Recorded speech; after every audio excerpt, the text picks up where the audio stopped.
গল্পটি কঠোরভাবে প্রাপ্তবয়স্কদের জন্য। গল্পটি সম্পূর্ণ কাল্পনিক, গল্পের চরিত্র ও গল্পটির সাথে বাস্তবের কোনো মিল নেই। আর আমাদের চ্যানেলের এই গল্পগুলো শুধুমাত্র বিনোদনের উদ্দেশ্যেই তৈরি করা, তাই গল্পটি নিজ দায়িত্বে শুনবেন। হাই বন্ধুরা, কেমন আছো সবাই? লেখক রওনক রুপায়েত জাহিদের জনপ্রিয় ধারাবাহিক গল্প প্রেমিক পুরুষ এর ৩৬তম পর্বে তোমাদেরকে স্বাগতম জানাই। গল্পটি শুরু করার আগে তোমাদেরকে বলবো, তোমরা যদি গল্পটির আগের পর্বগুলো এখনও না শুনে থাকো তবে আমার দেওয়া ডিসক্রিপশনের লিঙ্ক থেকে অবশ্যই গল্পটির আগের পর্বগুলো শুনে নেবে। তবে আর দেরি না করে এখনই হেডফোন পরে বসে পড়ো, গল্পটি যেন মন দিয়ে অনুভব করতে পারো। আমাকে মাথা নিচু করে দাঁড়িয়ে থাকতে আহাদ বলল, চাঁদনি রাতে নাকি অবহেলা থেকে ভালোবাসা বাড়ে, অথচ আমার বেলায় ভালোবাসা থেকে অবেলা। আমি আহাদের এই তাচ্ছিল্যের হাসি দেখে বললাম, মানুষ জল পিপাসা পেলেই জল খুঁজে, অথচ আমি আপনাকে তৃষ্ণার্ত হওয়ার আগেই আমার মনে কোঠায় একটু একটু করে জমিয়ে রাখতে চেয়েছিলাম। যখন আপনাকে ভালোবাসার তৃষ্ণার মন কাতর হবে তখন একটু একটু করে ভালোবেসে সেই তৃষ্ণা মেটাবো। কিন্তু আপনি তো সেই আকাশের মেঘ বর্ষণ হওয়ার আগেই বাতাসের সাথে মিলিয়ে যান। কখনো কখনো আশা দেখান এই বুঝি বর্ষণ হবে, কিন্তু সে তো নেহাত মরীচিকা। মরীচিকার ন্যায় উদ্দাম বেগে আসা দমকা হাওয়া বর্ষণ হওয়ার আগেই যদি ভেঙে চোরমার হয়ে যায় সব কিছু, সেই বর্ষণে আদৌ সুখ থাকে? বলো, থাকে কি? আহাদের কথায় কি উত্তর দিব তা আমার জানা নেই। এই মানুষটা আমার কাছাকাছি থাকলে আমি আবার দুর্বল হয়ে যাব, আমি আবার প্রেমে পড়ে যাব ওনার। উনি মানুষটাই এমন, দূরে রাখার জায়গায় বারবার কাছে নিতে ইচ্ছে হয়, কিন্তু কাছে নিলে যদি আবার হারাতে হয় তখন তো আমি পুরোপুরি শেষ হয়ে যাব। তার চেয়ে থাকুক না চোখ থেকে দূরে, তবে মনের কাছাকাছি। আমি ওনার কথায় কোনো রকম অনুভূতি প্রকাশ করিনি। উনি তখনও উত্তরের অপেক্ষায়। আমি মুখ ফিরিয়ে চলে গেলাম। তিনি তখনও চেয়েছিলেন আমার আশার পানে। হয়তো ভেবেছিল আমি দাঁড়াবো, কিন্তু আমি দাঁড়ালাম না। চাঁদনি রাতের আকাশ, চারদিকে আলোর ছড়াছড়ি। চাঁদনি রাতের আলো বড় কাচের দেয়াল ভেদ করে পুরো ঘর আলোকিত করেছে। আমি বিছানায় গুটিসুটি মেরে শুয়ে আছি। চোখে ঘুমের ছিটে ফোঁটাও নেই। চোখ জোড়া খিচে বন্ধ করে রেখেছি। সোজাসুজিভাবে বললে ঘুমের ভান করে আছি। আহাদ আমার পাশেই বসে। মূলত আহাদ পাশে আছে বলেই এমনটা করা। আমি চোখ বন্ধ রেখেই বলতে পারছি আহাদ আমার দিকে গভীর চোখে তাকিয়ে আছে। নাকে সিগারেটের তীক্ষ্ণ গন্ধ আসে। আমি পিটপিট চোখে তাকিয়ে দেখি আহাদ পাশে চেয়ারে বসে আছে, পা জোড়া সেন্টার টেবিলের উপরে ওঠানো। হাতের সিগারেটটা জলজল করে জ্বলছে। চোখ দুটো ভয়ঙ্কর লাল হয়ে আছে, আর দৃষ্টিটাও আমার দিকে। সবটা বুঝতে আমার খুব একটা কষ্ট হলো না, কারণ চাঁদের উজ্জ্বল আলো আমাদের দুজনকেই ঘিরে আছে। আহাদের মাতাল চাহানিটাও আমার চোখ এড়ায় না। এই চোখে কি আছে? রাগ, নেশা, প্রেম না তিক্ততা? এ কেমন চাওয়া? আমি সেদিকে আর তাকালাম না। আমার চোখ জোড়া খিচে বন্ধ করে নিই। গায়ের কম্বলটা শক্ত করে আঁকড়ে ধরি। বেশ কিছুক্ষণ কেটে যায়। আচমকা টের পাই আহাদ আমার দিকে এগিয়ে আসছে। ভয়ে আমি বালিশের কোণা খামচে ধরি। কপালটা সামান্য কুঁচকে যায়। আচ্ছা, আহাদ আমার দিকে এগিয়ে আসছে কেন? আমাকে মারবে কি?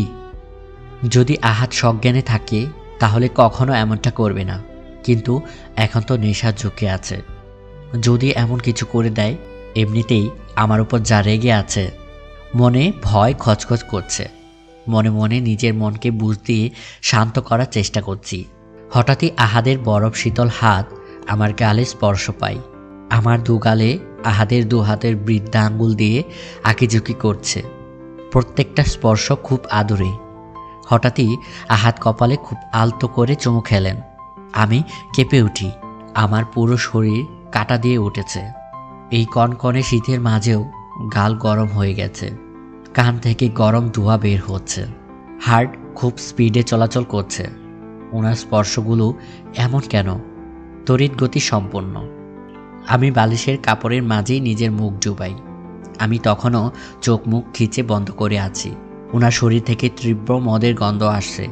মদের গন্ধ আমার খুব অসহ্য লাগে। আমি কোনো রকম নিজেকে কন্ট্রোল করে রাখছি। আহাদ আমার ঘাড়ে বেশ কয়েকবার নিজের শীতল খসখস করা ঠোঁটে স্পর্শ দেয়। আমি আমার কাঁপা কাঁপা হাত পা নিয়ে কোনো রকম চোখ বন্ধ করে আছি। আহাদ আমার কানের কাছে নিজের ঠোঁট ছুঁয়ে আলতো স্বরে বলে, আমি জানি তুমি এখনও জেগে আছো। নিজেকে এভাবে কষ্ট না দিয়ে চোখ খুলো। আমি উনার কথার সাথে সাথে চোখ খুলে আর চোখে আহাদের দিকে তাকাই। আহাদ তখনও আমার গাড়ে মুখ ডুবিয়ে আছে। আমি সিলিংয়ের দিকে তাকিয়ে আমতা আমতা করে বলি, আমার কাছে কেন এসেছেন? আহাদের মাতাল স্বর, অনেকক্ষণ তো চেষ্টা করলাম তোমার থেকে নিজেকে দূরে রাখার, কিন্তু পারলাম কই? তুমিই তো কাছে টেনে আনলে। আমি কি করে কাছে টেনে আনলাম? আমি কি আপনাকে ডেকেছি, না আপনার হাত টেনে এনেছি? উনি হালকা শব্দ করে হেসে উত্তরে বললেন, ডাকার জন্য কি এই দুটো উপায়ই, আর কোনো উপায় নেই? আমি হ্যাবলার মতো আহাদের কথায় থম মেরে আছি। আহাদ আমার ঘাট থেকে মুখ তুলে আমার দিকে ঝুঁকে ভারী গলায় উত্তর দেয়, এই যে আমার অনুপস্থিতিতে তোমার হৃদয়ে তোলপাড় সৃষ্টি করে, আর আমার উপস্থিতিতে তোমার অনুভূতিরা ভালোবাসার বায়না করে, সেই অস্থিরতা দূর করতে আমিও যদি তোমার অনুভূতিকে ভালোবাসি, তাহলে কি আমাকে কাছে টানার মতো হয়নি? কিংবা তোমার কাছাকাছি থাকার জন্য কি তা যথেষ্ট নয়? আমি আহাদের থেকে চোখ সরিয়ে নিই, অন্যদিকে তাকিয়ে বলি, আপনি এখন সজ্ঞানে নেই, নেশার ঘোরে আছেন। আহাদ আমার মুখ টেনে নিজে দেখে ঘুরিয়ে অস্থির কণ্ঠে বললেন, একদম ঠিক বলেছ, আমি সত্যিই নিজের মধ্যে নেই। আমি নেশায় পড়েছি, কিন্তু তা মদের নেশায় না, তোমার নেশায় পড়েছি। বুকে ঝড় উঠেছে, ভয়ঙ্কর ঝড়। এই ঝড় শুধু তুমিই থামাতে পারো। আমি আহাদের দিকে ভীতু দৃষ্টিতে তাকাই। কি বলতে চাইছে উনি? আহাদ হয়তো আমার দ্বিধাদ্বন্দ্ব বুঝতে পেরেছে। এক টুকরো হেসে বললেন, ভয় নেই রোদ, আমি এমন কিছু চাইব না যা আমাদের দূরত্বের কারণ হবে, কিন্তু যা চাইব তা আমাকে দিতেই হবে। তুমি দিতে বাধ্য। আমার আজ রাতের জন্য তোমাকে চাই। আহাদের কথায় আমি বড় বড় চোখ করে তাকাই। আহাদ বললেন, এই না না, তুমি যা ভাবছো তা নয়। আমি আজ সারা রাত তোমাকে নিজের বুকের মাঝে আগলে রাখতে চাই, মন জুড়িয়ে তোমাকে দেখতে চাই। কাল বাড়ি যাবে, জানি না আবার তুমি কবে ফিরবে, কবে আবার এতটা কাছ থেকে তোমাকে দেখব। তাই আজ সারা রাত তোমাকে দেখে পার করতে চাই। আমি আহাদের চোখে এই মুহূর্তে পাগলামো দেখছি। এই আহাদ অন্য এক আহাদ, এক অগোছালো অস্থির আহাদ, যার চোখে তীব্র চাওয়ার আকাঙ্ক্ষা। আমি আহাদের চোখের মায়া এড়াতে পারি না। আহাদকে কিছুটা জায়গা খালি করে দিয়ে পাশেই শুইতে যাব, অমনি আহাদ কতগুলো গোলাপ হাতে হাঁটু গেড়ে বসে বলল, হ্যাপি রোজ ডে আমার রোদ পাখি। তুমি রোজ রাতে মাথা রেখে ঘুমিয়ে যেও আমার বুকে। আমি আলতো করে তোমার মাথায় হাত বুলিয়ে দেব, জুড়িয়ে নিব পরম মাথায়। তুমি ছন্দ হয়ে থেকে যেও আমার কবিতা জুড়ে।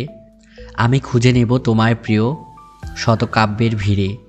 তুমি অভিমানে মুখ ঘুরিয়ে চেয়েও আর চোখে, আমি ক্লান্ত মনে বলবো হেসে, ভালোবাসি শুধু তোমাকে। ভালোবাসবে তো রোদ? আমি প্রতি উত্তরে কিছু বলিনি, শুধু ওনার দিকে চেয়ে মুচকি হাসলাম।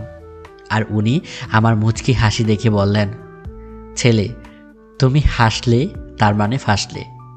আমি যেখানে শুইলাম উনি দেরি না করে লাফ দিয়ে বিছানায় উঠে আমাকে টেনে বুকে নিয়ে নেয়। আহাদের মুখে এই মুহূর্তে বিশ্বজয়ের হাসি। আমাকে ওনার বুকের সাথে মিশিয়ে নেয়। আমি সরতে গেলেই উনি আমাকে শক্ত করে জড়িয়ে বলে, তুমি হয়তো আমার উপর রেগে আছো, কিন্তু তোমার মন সে আমার উপস্থিতিতে শান্ত। তাহলে দেহ জুড়ে মনকে এভাবে কষ্ট দিও না। আমি ওনার বুক থেকে মাথা তুলে ওনার চোখের দিকে তাকালাম, দেখি ওনার মুখে তৃপ্তির হাসি। আমিও আর পারিনি ওনার মুখের হাসিটা এভাবে নষ্ট করতে।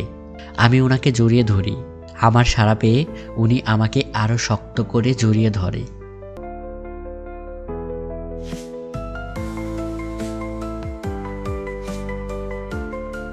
বন্ধুরা, এ ছিল প্রেমিক পুরুষ গল্পের ৩৬তম পর্ব। আজকের এই পর্বটি তোমাদের কাছে কেমন লাগলো সেটা কমেন্ট করে জানাতে একদমই ভুলবে না। আর গল্পটির পর্বগুলো তাড়াতাড়ি পেতে চাইলে গল্পটিতে অবশ্যই বেশি বেশি করে কমেন্ট এবং লাইক করে তোমাদের বন্ধুদের সাথে শেয়ার করবে। শীঘ্রই ফিরছি গল্পটি পরবর্তী পর্ব নিয়ে। সেই পর্যন্ত সবাই খুব ভালো থেকো আর বাংলা স্টোরির সাথেই থেকো। বাই।